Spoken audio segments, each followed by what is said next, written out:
We are here with Emil Meek. Emil, we've heard about the Meek life. You just bought it.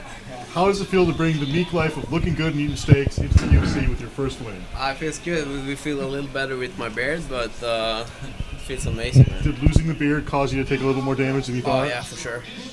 You know, the uppercut in the third round wouldn't have hurt anything if I had the beard. I'm just kidding, of course it hurts. If you had a beard like Jordan over there, would it have helped? Why does the reporters have to have it and not the fighters? It's unsure, man. No, it looks good, man. Thank you. Emil, you said that you deserve, and congratulations. Thanks, buddy. You deserved a lot of respect and credit for taking this fight. He's a big name opponent.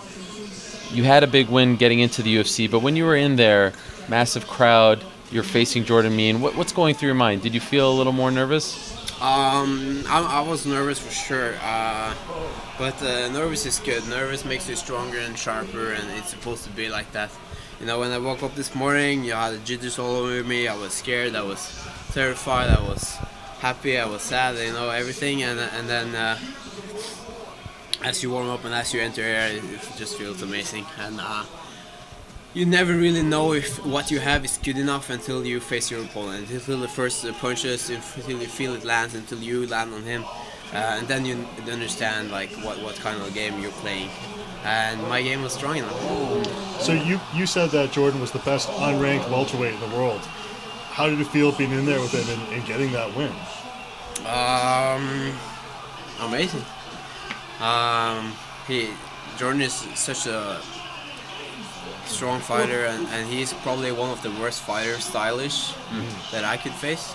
And to manage to pull through that and get the 29-28 round is pretty awesome. How would you assess your performance? Were you happy with it overall? Happy with it for sure, but can it be better? Absolutely.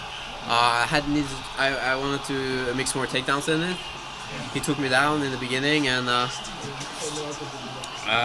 lost a lot of energy on that one, and I didn't want to get taken down again.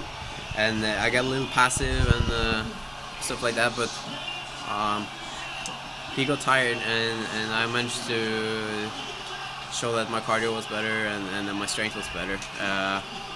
I screwed my rib in the first round, so I think my performance got affected a little bit of that.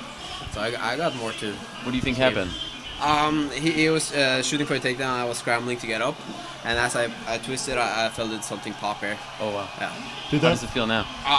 Painful. Yeah. Don't make me laugh. Yeah. Are you having a hard time standing? Just a little uncomfortable. No, because is it that painful? Yeah, it's painful here and painful in my legs and painful in my everything. So. Did that first round surprise you? Because it was a wild first round, and he went for takedowns, which is not usual for him. I wasn't surprised. I seen he was fighting a Brazilian, I think first or second UFC fight, and that's the fight I basically built my game plan on. That and the Matt Brown fight, because I saw him get tired and I saw him shoot for takedowns and not get it and end up on the bottom and losing. And I wanted to apply pressure to him, just go Viking on him, brawl, slug it out, and we did. And managed to do the takedowns and level changes and mix it up with everything. It's good. It's awesome. Were you surprised you couldn't finish Jordan? I mean, he has been finished before, but he showed tonight he's still pretty durable up there. I was not surprised that he was durable. Yeah. If anyone says that, that's completely bullshit. Yeah. He's who finished it? What? Matt Brown? Matt Brown, Thiago Alves. Hello, Matt Brown. Yes. Yeah. And you got Thiago Alves, who could take a kick to the body like that? Nobody. Yeah. It's like, so that he got finished a couple of times. I got finished a couple of times. I'm still standing here. Yeah. So Jordan Mean, like I said, he got a lot more to offer this sport. And even though he's lost 2 in a row now, he's going to come back. He's going to come back stronger. So what did you think of the Canadian crowd out there tonight? They were really into it, especially with your fight with Jordan. Yeah. You know, they didn't boo me. They were, of course, cheering him on more than me. But I'm happy with that. They were awesome, and they, I'm sorry I didn't do more damage on the ground and stuff like that. But my rib was kind of screwed, so I couldn't pass the guard and I couldn't get really the good ground and pound that I wanted. So Other than the commission and not, making you cut off your beard, how's your experience been in Canada this week? Except the beard is awesome. Had to fly in a couple of days early because of the jet lag. So next time, if the UFC pay my beard trim and my 2-day or 3-day flight ahead, I'll be back. Jokes aside, Emil, about the beard, it seemed to kind of mess with you mentally, and I can appreciate that as a lover of beards. Was that something that you had to get over mentally? Like, were you really down about the fact that you had to trim it? No, nah, not really. No, it's just a beard. I would never. The only thing was that they told me that late. They told me when I was on weight and waiting for the weigh-ins, and like, excuse me, sir, you need to shave your beard. And I'm like, haha, that's a good joke. And they didn't take any criticism of not telling me before. I'm like, okay, I'm not allowed to do drugs. I'm not allowed to wear anything but Reebok. I'm gonna weigh 170 pounds, and you can't have a beard. I think that should be in there somewhere. Yeah. But Did you ask if you could braid it? Do no, to- I didn't. But no, I don't. I think because it's like if you could put like this is by the book too long. Oh, so how'd you get past them? It's just shorter. It's just shorter. Where did you go? Where did I go? You see this? Yeah, what happened? I went home. You Took did- it myself. You did it yourself? Yeah, it's on my Snapchat. Okay. Emil, Valhalla. How are you celebrating tonight after this one?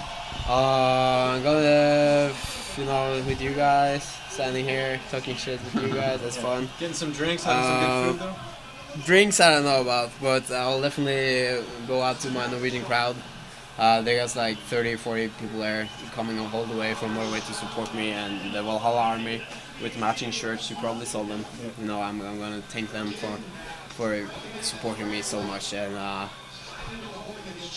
I don't know what to do when you win your UFC debut. I've never done it before. So. How important is the dynamic of being a successful Norwegian in the UFC, even though Norway is not necessarily a hotbed MMA country? Joachim Hansen was a perennial lightweight for years. Yunarlev Inamo was the first dude to beat Hodger Gracie in a major no-gi grappling event, became a UFC veteran, but those guys weren't able to win in the UFC. What does that dynamic mean to you? If it weren't for them, we wouldn't be here, for sure. Like, they brought the MMA to Norway, and they deserve all the credit in the world for them. But now it's a new breed, now we're younger, now we have developed that kind of style, and to be the guy that fucking wins in the UFC is pretty awesome. And that's the Well, if thing nothing else, you're carrying on the Joachim Hansen kind of personality, if nothing else, kind of being outspoken and a wild and crazy guy. Yeah, I like it. I know it. You just have to have fun. You have to be yourself. If I would just stand there like, yes, then nobody of you will talk to me. Like Yuna Vainamo. Sorry? Like Yuna Vainamo. Is he like that? Yeah, he's a bit more austere. I think he's a funny guy, but yeah, sure. So you mentioned you want to go Viking tonight.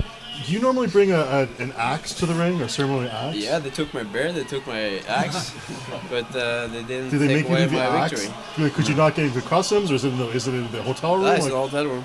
it's in the hotel room. Yeah, the only thing I managed to do with it was to wear it to the Facebook Live, and then I brought it to the media room, and they stopped me, and yeah. So when you go out to celebrate, will you be bringing the axe with you? I gotta make an application or something to Reebok. Make a Reebok axe or something. Reebok axe? Yeah, it'd be awesome. Would you carry a rock axe? Yeah, sure. Excellent. As long as it's an axe, I'm in. And you mentioned that you were going to show Jordan your double back axe slash technique. Oh, yeah, I forgot that one. You sorry. didn't use it? No, I'm sorry. Maybe next time? Maybe next time. All right.